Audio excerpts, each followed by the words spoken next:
Hi, everyone. Thanks for joining us for this latest webinar in our ongoing U.S. News and World Report series featuring leading voices in healthcare. I'm Michael Morella, Managing Editor for Events at U.S. News. Before we begin, I want to encourage you to type any questions you may have into the Q&A feature in Zoom. We have a lot of ground we want to cover, but we will try to get to as many of them as we can. We are recording today's session, and a video will be made available later, and we're also streaming on Facebook Live. You can find details about our upcoming programs and videos from past webinars at usnews.com/events. Now it is my honor to introduce Dr. Francis Collins, Director of the National Institutes of Health.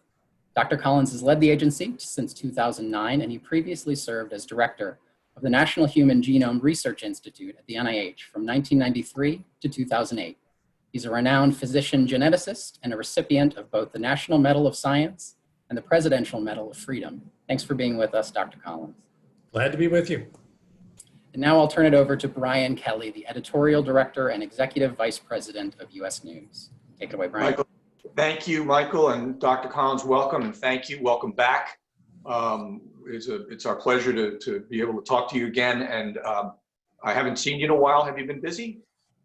Just a little bit busy in my current location, which, as you might be able to tell, is my home office about 4 miles away from NIH, where I've kind of been hanging out for the last 18 weeks, working 90 to 100 hours a week, trying to do everything we possibly can with the resources and the talent and the absolute commitment of the scientific community to do everything we can for COVID-19 to develop better diagnostics and therapeutics and vaccines. And I have a feeling that's what we're going to talk about here today. Yeah, we sure are. And the work you're doing is critical. I'm glad you don't have a long commute. Save some time on that. I hope you're eating and sleeping at the same time. We need it. Sleeping's been a little hard to find, but you know, you do what you can.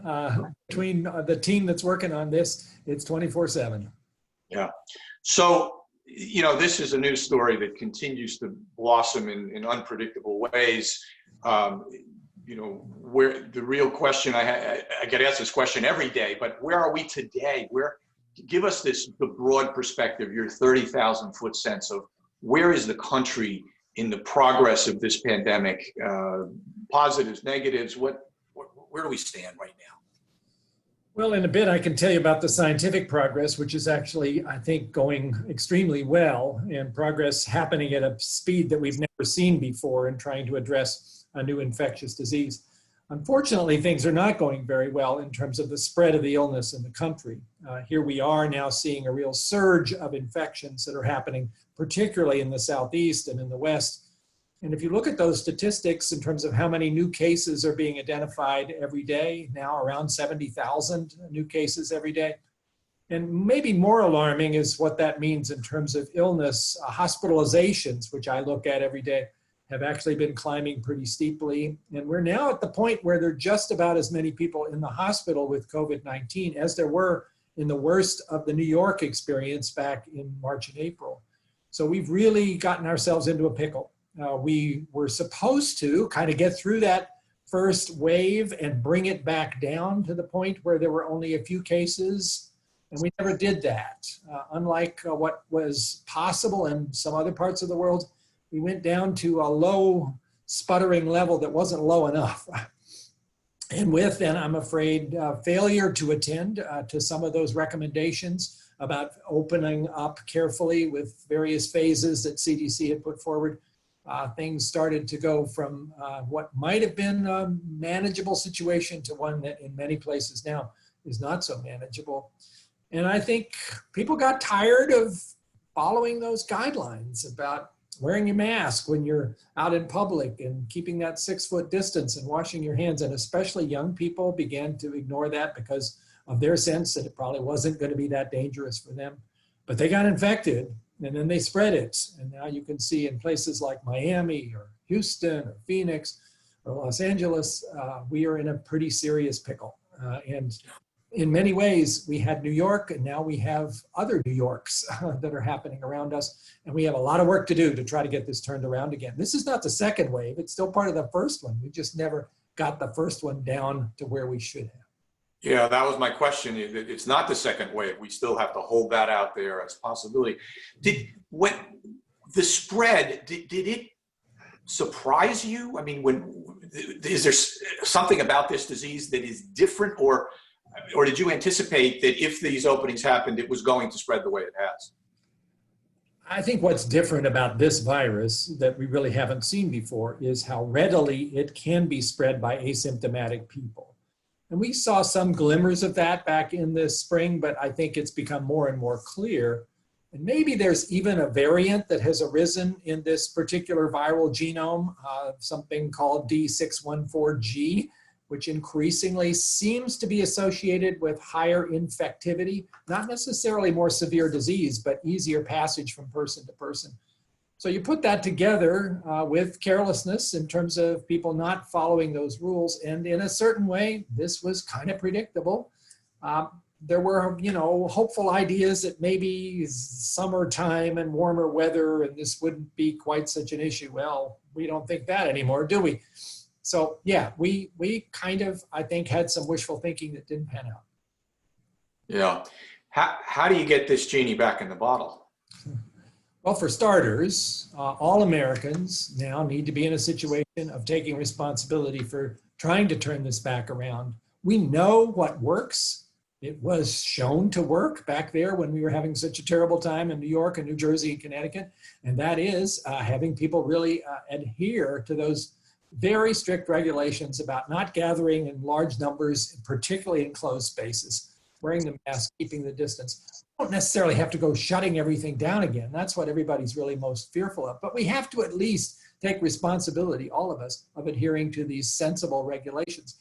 That won't help us immediately because there's a delay between when the virus infects somebody and when you start to see the consequences of about a month or even a little more than that. So even if we immediately today had everybody in the country follow all those guidelines, you would not see an immediate benefit, probably for about a month. But we need to do it anyway, because we're not in the next month going to have some other magic bullets that arrive that are going to take care of this. The vaccine is a little too far away for that. We'll talk about how far. The therapeutics that people are waiting for are getting better all the time, but this is still a very serious disease that can take people's lives. It is taking people's lives now, more than 1,000 a day. So yeah, it's up to all of us, and particularly young people. I liked what the Surgeon General is saying. Put your mask on and then say, COVID-19 stops with me. Everybody should think about it that way. It is a personal responsibility. If you care about your neighbors, care about your grandparents, care about any of those people that are around you, this is part of your job to take that responsibility and act on it. Yeah.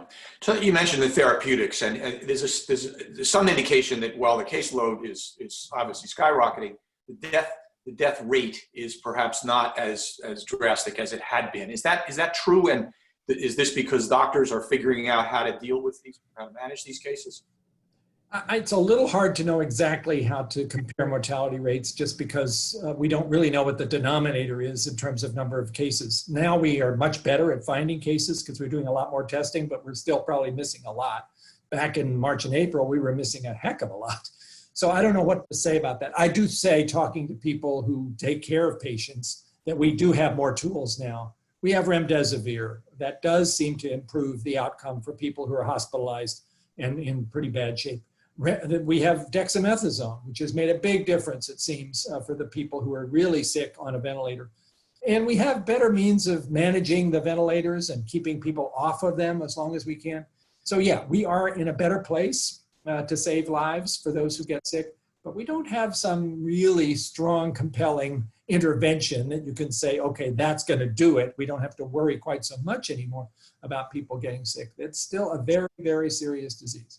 Right. So, which leads us to the vaccine question. I know much of your energy has gone into that. You are trying to marshal the global pharmacology world to try to pull together and get us an answer here. Well, tell us your overview of where we are in the vaccine hunt. It is astounding how far along we have gotten to. Here it is in July. It is 6 months ago that this virus became clearly a potential threat to the world. When that genome sequence of the coronavirus was first posted on the internet, researchers in our own vaccine research center at NIH went to work within a day or two, had designed a vaccine And 63 days later, the first phase 1 trial started. The first patient got injected with that particular vaccine, one that is based upon a strategy which could be criticized because it's new, and so it's never previously led to an FDA approved vaccine. But it's also something you could be excited about because it can be done so quickly. It's basically a vaccine where what you're doing is to synthesize a messenger RNA, which is basically coding for the protein, which is, I got to show you my little visual aid here, the protein that is making these spikes on the virus. So this is the spike protein, which is the thing the immune system recognizes. So instead of giving somebody a killed virus, which would be one way you could make a vaccine, you instead give them this messenger RNA that codes just for this protein. You inject that into muscle. The muscle goes, oh, this is RNA. I know what to do with that. Makes the protein, sends the protein out to the cell surface, and the immune system goes, whoa, what is that? That's not what I'm expecting to see there. Let's make an antibody to that. And it works. In fact, we've seen just in the last week, published the phase 1 data for that messenger RNA vaccine. The antibodies that those individuals are making are actually at a slightly higher level than people who've had natural infection. So it seems like a pretty good strategy. That was the first one to sort of get out of the box. But we are now at the point where there are no less than 4 of these vaccines, which in the next couple of months will be ready for the large-scale trials that are really going to tell you, not only does it raise antibodies, but does it prevent disease? You have to know that. And is it safe? Are there anybody who gets into some trouble from some side effect? That's a big deal. In order to do that kind of rigorous assessment of safety and of efficacy, you need to test about 30,000 people for each of these 4 vaccines. So do the math, that's 120,000 people who we're gonna need to have as our partners to test these vaccines out. Vaccines that have already been through phase 1 and 2. So we know they seem to be working and they don't seem to have a safety signal, but we wanna know just how good are they? And by the way, if people are listening who would like to volunteer and put their name into a registry where you might get called to see if you'd like to take part, is a long URL, but here you go, Coronavirus Prevention Network, all one word, .org, coronaviruspreventionnetwork.org. And already some 150,000 people have signed up for that. But unless you happen to be in the geographic area where the trials are going to happen, which, as you might guess, need to be in the places where the virus is spreading, then you might not get called. But sign up anyway, because we need all the smart people who are willing to put themselves into this to take part in what could be a really major advance. If one or more of these vaccines work, then everything changes. And you've gotten a good number of people who've already signed up. Yes, 150,000 people are on that registry, and it's growing every day. It's only been up there now for about 10 days. But, pretty great. You know, you appreciate people who step forward to do that. Yes. I think we'll publish that along with this video, publish that URL, and maybe you should write it down on a sign and you can hold it up. But I think very, very important. But I guess, I mean, that from what I'm gathering from you, you sound pretty optimistic that this has moved in a pretty fast, good direction, and we're at a decent place given the time frame right now. I am amazed at how far we have come, because usually what I've just talked to you about in terms of getting to the point of a phase 3 trial, that's like 2 or 3 years. And this has been done now in 6 months. Another thing to point out is that we're doing something here that's never been done before either, which is using government funds with all 4 of these vaccines that are about to go into these large-scale trials, going ahead and scaling up manufacturing to make millions of doses so that if the trial is successful, you're ready to go with tens of millions of doses that can be administered right away as soon as you know it's safe and effective. Traditionally, that's not what happens. You do the trial. Right. If you're fortunate and you get a positive result, then it's months of scaling up, maybe even building a factory, and everybody's waiting. We can't afford to wait, not for this terrible disease and this pandemic. So that at-risk manufacturing is underway right now, and the US government is paying for that. You may have heard just today an announcement about almost $2 billion deal with Pfizer to do the manufacturing of their vaccine, which is also an RNA-based vaccine. But then there are different platforms. Right. Pfizer's the one that's worked with Oxford University, right? No, that's a separate one. Oxford is working with AstraZeneca, and that one is based upon taking the same kind of approach to produce this spike protein, but in this case, putting it into a viral vector, an adenovirus, which allows it to be expressed. Also a very important and fairly rapidly adaptable approach. And that one already is in phase 3 trials in the UK and in Brazil, and is about to get started into phase 3 trial in the US. So all this coming along very fast. And all of these having this at-risk manufacturing. So if one or more of them works, by the end of this calendar year, we should have a pretty good chance of being ready to administer tens of millions of doses to the people who need it most. And those are going to be the people who are at highest risk, of course. Yeah. And do you have enough money to do this? The Congress has allocated quite a lot of money to make this possible through Operation Warp Speed, which is the way in which this is all being coordinated across multiple parts of the government, but particularly through the Health and Human Services and the Department of Defense. And yes, we're talking about more than $10 billion that's necessary to try to make all of these things happen, the trials and then the manufacturing. And NIH is a significant part of that.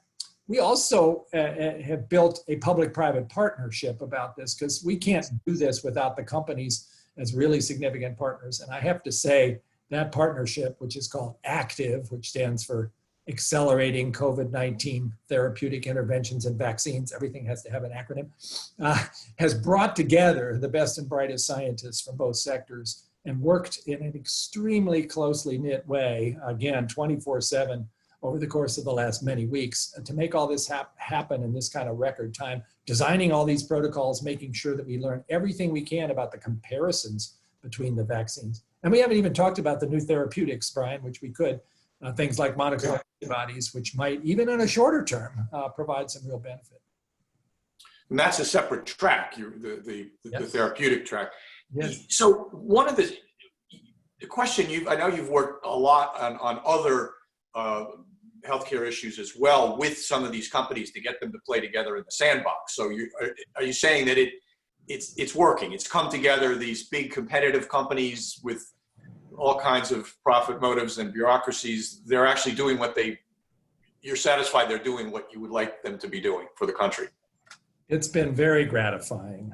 We started this active partnership on April 17th, setting up 4 working groups that were designed to tackle the most important issues for therapeutics and vaccines and setting up clinical trials. Each of those enrolled about half people from industry and half from NIH and from academia. They formed these action groups. They many times were meeting every day, putting forward amazing timelines to get things done.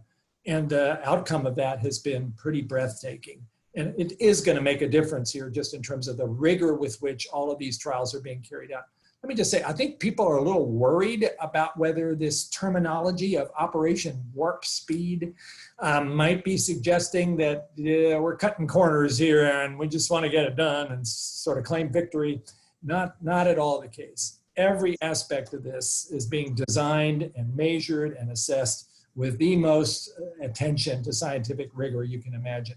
The reason we're going so fast, that the speed is warp speed, is not because of cutting corners on safety. It's really cutting corners on some of the bureaucracy, which otherwise slows things down, and doing things like manufacturing doses that you might throw away if they're not turning out to be beneficial, so you don't lose time. But I would want everybody to really look closely at this and be reassured that if we get to the end of this and say this therapy works or this vaccine works, it's because it works. And this will not be something that people will have to worry was just rushed through because we wanted to say we did something. Yeah, good. We're some good questions from the audience. Let me toss a couple of these at you. How do you ensure the trials include diverse populations? So Brian, that's an incredibly important point and one that I'm spending a lot of my personal time on this very week, because we know this is a disease that has been particularly hard in certain populations. African Americans, Hispanics, Native Americans, people with chronic illnesses, people who can't basically have the luxury that I have of staying at home and staying out of circulation because they've got to be out there trying to make a living. So if we are going to assess whether therapies or whether vaccines are going to be successful for the real world, we need all of those groups to participate. That's not going to be trivial to do because right now, some of those groups in particular are a little suspicious, skeptical. We are, after all, in the year 2020, not only facing the worst pandemic in a century, we're also facing a real waking up sort of moment here in terms of what's happened in our country with structural racism and the recognition, therefore, that maybe the government hasn't always been doing everything they might for people who have suffered from health disparities for a long time. So we have a lot of work to do to get the trust out there, to get individuals to take part in these clinical trials. I am very hopeful that with the appropriate community engagement, we can do that. But it's a really important question. I'll be very disappointed if these trials all end up engaging just one particular group of people and not the diversity that we need to see. Yeah, the issue is pretty ironic with the particular harm the African-American community has suffered from this pandemic. And as you say, there is lingering suspicion there. So I hope you guys figure out how to overcome it. I think on our side, on the media, we probably need to do some more work too to help inform people. So what happens during the flu season? What happens when you have flu and coronavirus and other vaccines that are in play? Yeah, well, that is one of the big concerns about the fall coming. First of all, I do hope everybody this year in particular will get your flu shot. And don't get it today because it's a little early, but in September and October, the flu shots will be out there. Please, let's try to take advantage of that to reduce the number of cases of influenza that otherwise may clog up the emergency rooms and confuse the situation in terms of who has COVID-19 and who needs which kind of intervention. We're working, by the way, with a variety of diagnostic companies to come up with a very quick point of care kind of diagnostic that would tell you when somebody shows up with respiratory symptoms, is this COVID-19 or is it influenza A or B? One test that tells you the answer to both of those things. That's going to be kind of important come the fall. In fact, NIH has a big investment right now in the whole area of point of care diagnostics because for COVID-19, as you know, we have a problem now where a lot of tests are being ordered, but sometimes it takes too long to get the results back and you really want to have that done in a much quicker turnaround. The new technologies make that possible. Yeah, you've spoken out on testing that it's just the delays are just too long to be effective. Is that, are you seeing progress there? Again, that's a manufacturing question in some cases, right? And the same big companies that you're working with need to do a better job. Well, the other thing we're doing, which is actually very exciting science, and I think it's going to pay off pretty significantly this fall, is to see who's out there who's got a great new idea about a diagnostic test that hasn't actually been expanded and scaled up and deployed. So we put together, with congressional support that just happened at the end of April, what you might call a Shark Tank, where we invite those inventors who have new ideas about diagnostic tests to detect the virus to submit their test design to a group of experts who look at it, the engineering perspective, the technology, the business aspects to scale up, and then decide whether that should be invested in terms of significant dollars being made available. Most of these are small businesses who have great ideas, but not a lot of resources. This has been an amazing experience. I thought we might get, a few dozen applications. We got about 600. And if they've gone through those, they get thrown into the Shark Tank, about 100 of them, and they get checked out in just the space of about a week. Now some 28 of those have moved past the Shark Tank into this next phase of validation. And in the very near future, probably the next couple of weeks, some of those will then emerge as ready to really get scaled up in a big way for application. And these are not the kinds of tests that require a centralized laboratory somewhere far away. They're things that can be done point of care, which is what we need more of. Some of them even depend on new technologies like the CRISPR-Cas approach that everybody associates with gene editing, but you can use it for diagnostics too. I think it's going to be a significant addition to our capabilities for testing. I wish we had a little bit more time to get it out there, but we're going to do our best to have some of these actually making a difference as early as September. Sounds like you're running the National Institutes of Health and private equity. It's a little like running a venture capital system, yes. New concept, yeah. It's well, but necessary. A question on a lot of people's minds. What's your view on reopening schools? You know, it's a tough question right now because it's going to matter a lot which part of the country you're talking about. If you're trying to open the schools in Casper, Wyoming, and you haven't had any cases in your county for the last month, well, that's a different story. And of course, we all recognize we want to reopen the schools. We want kids to have a chance to be back in this environment, learning and having social interactions. Having them out for long periods of time is really not good for their development. At the same time, you want to keep it safe for them, for their families, for the teachers. Certainly, if you're talking about reopening the schools next week in Miami, that doesn't seem like a really smart idea. We know kids maybe are a little less likely to get infected if they're under 10 years old. Recent data, though, suggesting teenagers are just as likely to get infected as adults and just as likely to pass it on. So it's hard to imagine that you could do this without a great deal of care in a place where the virus is actively spreading and not have consequences. So every school district is struggling with this right now. Here in my part of the world, in Bethesda, Maryland, Montgomery County schools just decided yesterday that they're going to be virtual until January. They just couldn't see the risk. Even though we're not in the hottest of hotspots, we still have lots of cases around us. And many districts are coming to that same conclusion, although I know they're regretful of it, as we all really don't want to see that be the answer. Yeah. Another good question from the audience. How's the COVID pandemic affected funding for other critical health projects, in particular, the big cancer research project that you've been leading? This has been one of the many heartbreaks of what's happened with this, because for safety reasons, we basically had to ask most scientists and most of our grantee institutions have followed suit to keep themselves safe, which means going home and sheltering there.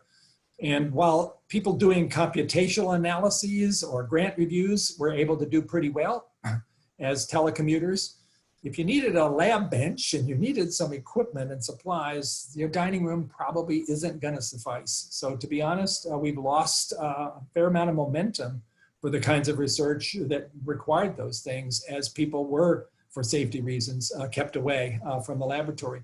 We tried to keep everything we could going on direct applications to COVID-19, and those people have never left the laboratory at all, and they put themselves at risk, and they're on the list of the heroes for this situation. But we have gradually now started to bring people back here at NIH. We have started bringing people back, requiring them to wear masks and to stay at distance from each other. But there's no question we've lost several months of momentum as a result of this. We had no choice. Yeah. So I want to, last question, Francis, because I got to let you get back to work. There's pretty important things going on here. Our audience is a lot of healthcare executives for this series. We've got a number of folks from the public health community, and a lot of our hospital executives have been following this series. These are perhaps not the frontline workers, they're the second line workers, they're running the institutions. What's your advice for them about going forward and how this is going to sort out in the months to come? Well, it's a combination of realism and long-term optimism. Realism right now, we are clearly in a difficult place in certain parts of the country, and no part of the country should feel too complacent that it couldn't start to happen there as well. So anybody involved in healthcare has to keep passing this message that it's up to all of us to adopt the practices that can reduce the likelihood of further spread. For healthcare organizations that are in hotspots, this is going to be a stressful time, but there's lots of new information coming along about how best to manage, and the governments and the leaders are certainly in a better spot than we were back in March and April to help with distribution of needed supplies and other things such as that. There is reason to be optimistic that we will find new kinds of therapies that are going to help. Monoclonal antibody trials will be getting started as soon as next week. I am fairly optimistic that we're going to see a good signal of benefit there, but we don't know until we get down that road. And as I said earlier, I think if we can hang in there and try to save as many lives as possible by good public health measures and good medical care, we should, by the end of this calendar year, have a very good chance of having vaccines that can start to be distributed to the most vulnerable people. So we have a lot of hard work to do. It's going to be a tough time. We are going to talk about the year 2020 in the future as one of those experiences that you just couldn't imagine getting through. But we are going to get through. We will get through this. We will write about it. We will talk about it. We will learn from it. I hope we'll learn about how to prepare for the next pandemic even better. And we will survive for the most part. But boy, my heart goes out to all those who are on the front lines, and we should all support them in every possible way. The healthcare providers, the scientists, all of those who are counting on to get answers. We'll get there. We will get there. It's just going to take longer than you want. All right, Dr. Francis Collins, stay healthy. We'll do my best. We need it. Thank you. Thank you for your time and your insights. And I hope we get a chance to get back and talk about this again when we're a little closer to the optimistic end of this. So wouldn't that be nice? Yeah, absolutely. All right. Take care. Thanks, Brian. Good to talk to you.